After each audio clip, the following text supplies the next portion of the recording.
And the communication I had with him, for the first time, I cried.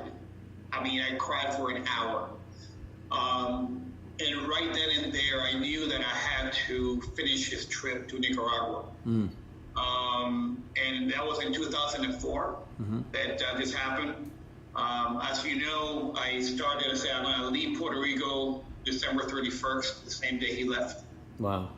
And I started the whole campaign to get aid to take to Nicaragua, as he did. And I started a campaign to get 16 tons of aid to deliver to Nicaragua. And actually, the same day that the earthquake happened in Nicaragua in 1972, that's the same day that the tsunami hit Southeast Asia in 2004. So I canceled the trip to Nicaragua, sent every bit of that aid to Sri Lanka. I got you. And decided to go to Nicaragua 2005, when there was many things that happened with our plane. So we chartered a Russian plane that was going from to Russia. Say we brought it down. Mom was a mess because this is too complicated. Just not have it. Said we left. I said leaving at noon. I left at 9:00 at night, and that plane went down a mile and a half after takeoff, and a mile and a half came. Chills came over my body, and I told Dad we're gonna make it, and we made it. I got there, and I had to do that for my own sake, myself.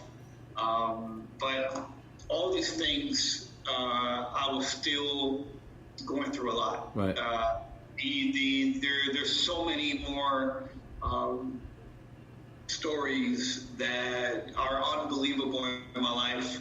The only thing, like I said, being able to open doors for organizations and helping others has been the only thing steady in my life that has kept me sane and has kept me, just moving forward until February 3rd of this year. Okay. And I was about to ask you, I was saying, so you've gone through all this. You've been able to function with so many devastating things in your life. You've been able to function with hiding what was actually tearing you up, trying to cover that dark spot that's been there. My question to you, and you just brought it up, so I want to go there. What is a significant thing that has changed recently that you have decided to pull back the covers, let folks know what's going on, and really share your testimony with people? Because if somebody saw you right now, they would not know what you just talked about for almost the last hour. Matter of fact, they would probably think it wasn't believable. It could not happen to you. There's no way that anyone could live through, function like that, and succeed at the levels that you had going through that, however you did. And there's a reason for that. What's happened recently in your second half? What's happened significantly as of late, Roberto, that has said, you know what? I went through all that. I didn't die. I wasn't succumbed. I'm still here for a reason. What woke you up to, or what shined the light in that dark place?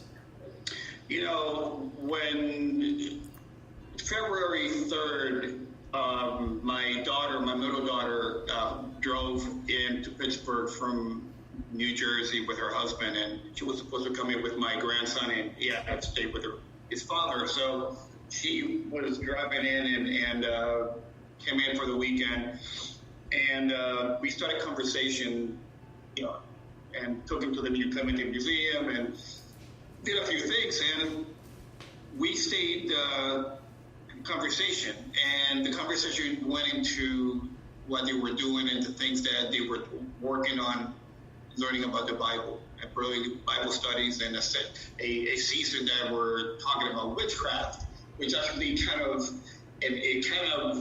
a bulb went off, because I am very knowledgeable about that piece, because I know there's a lot of people since I was very young that were trying to hurt my family because of jealousy Sure. and a lot of things. But I never really cared that much. But something started hitting me, and all of a sudden I felt this unbelievable just feel of peace and urge and thirst and hunger that came over me. And I felt right then and there, in a matter of seconds, that I was in a completely different space.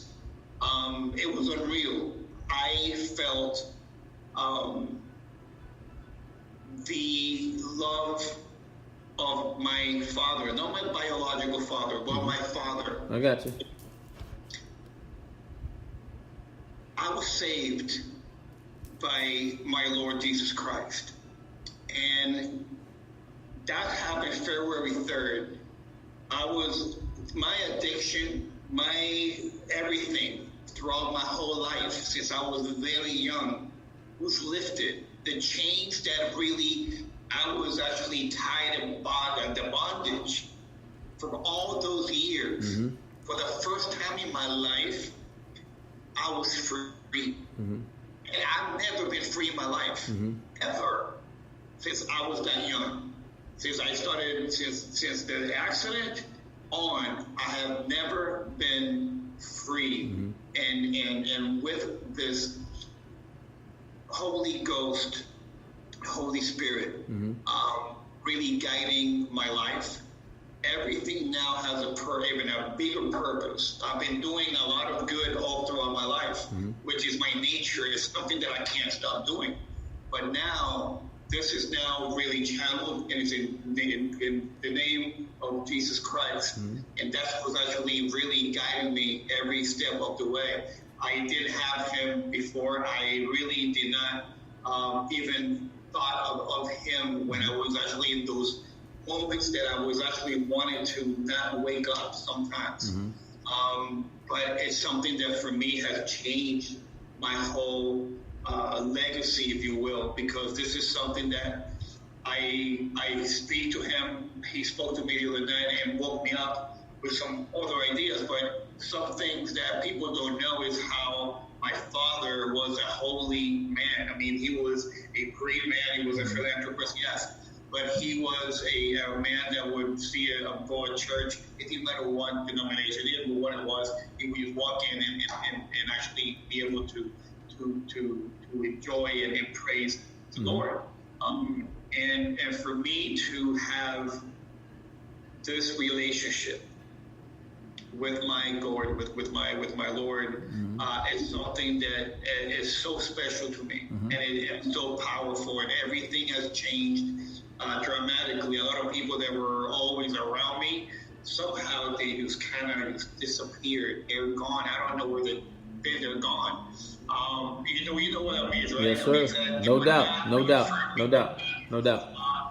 And for me to have and take a look at my son, I already know that the reason why I never had a son before, it was because I wasn't ready. Yeah, you were. I was not ready to bring to this world Roberto Clemente III that has that name that is going to be, God bless him. He doesn't know what's coming, but he'll be ready. No doubt. He's going to be ready because I wish that I had this relationship. I had someone that really had brought me to the Lord. And lo and behold, my daughter is the one that actually brought me in. You know what's ironic is that your daughter spoke to a lasting change in your life like you spoke to a lasting change in your father's life. Different results, but kids speaking to their parents. I see you now, how you are, and I know what you are wanting to do. Tell us real quickly what's next. And I think what's unique about meeting you is you talked about the brain. You talked about those things. I want you to share that again.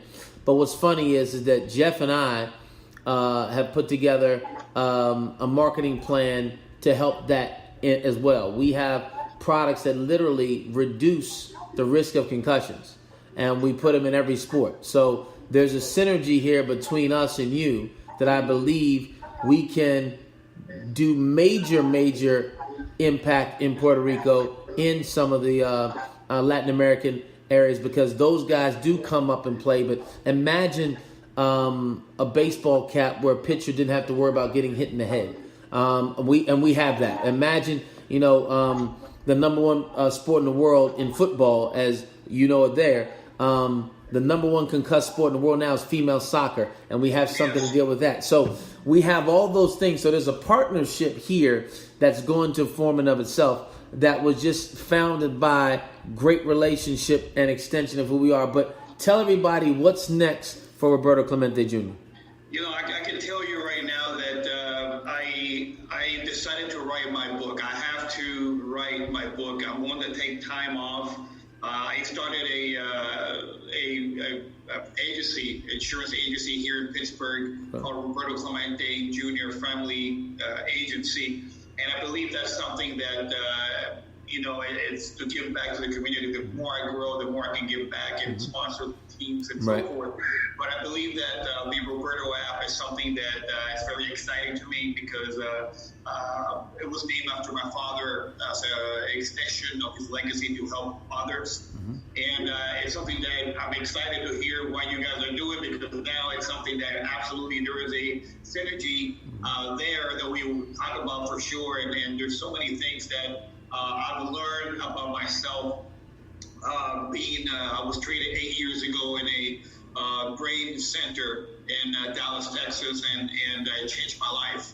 So the knowledge that I have been able to really acquire throughout this whole journey is only going to be of help with what we're doing today and moving forward with the will of God. So I'm really excited. I think this journey for me, absolutely everything I've gone through, and I will touch every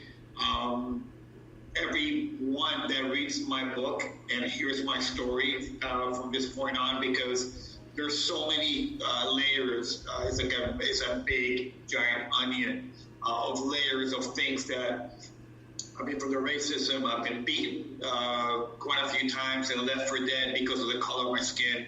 You go down the list, and the great things, there's some horrible things. But, one thing that kept me going up until the time I was saved was actually the urge and my satisfaction of helping others. And that, for me, will be always the thing, but now is actually in the name of the Lord. Well, the greatest amongst us is the servant, and we know that. Roberto, I'm going to tell you something. This has been, I couldn't have asked for a better first guest on the podcast.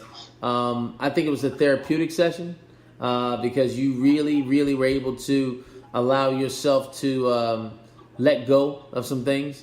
And I think that's what athletes need to be able to do, let go of who they used to be. That's a challenge that most of them don't embrace. You're no longer that person anymore. Let go of that person and find the new thing that you're supposed to do. And I was glad that we were able to let you get rid of some of that stuff and introduce the new Roberto Clemente Jr., the transparent, the truly authentic, the servant to many, that the world is going to be allowed to see and embrace. You are an amazing guy. We are going to connect with you for sure, because there is an incredible synergy with what we're doing, with your profile, with what you're doing. Jeff actually has something he wants to share with you personally about your foundation in your dad's name. We have a way, we believe, to generate some significant revenue with another person that is a part of what we're doing now that I think you will enjoy and embrace. So we're going to get with you about that. But I have been beyond blessed to be a part of your new coming out. I've been a part of hearing what you're doing and the sense of humor that God has for two baseball guys like me and Jeff to reach out and have. And your dad was everybody's player. Your dad just wasn't, you know, the Pittsburgh Pirates right fielder, number 21. Your dad was everybody's player. There's no two ways about it. There's a local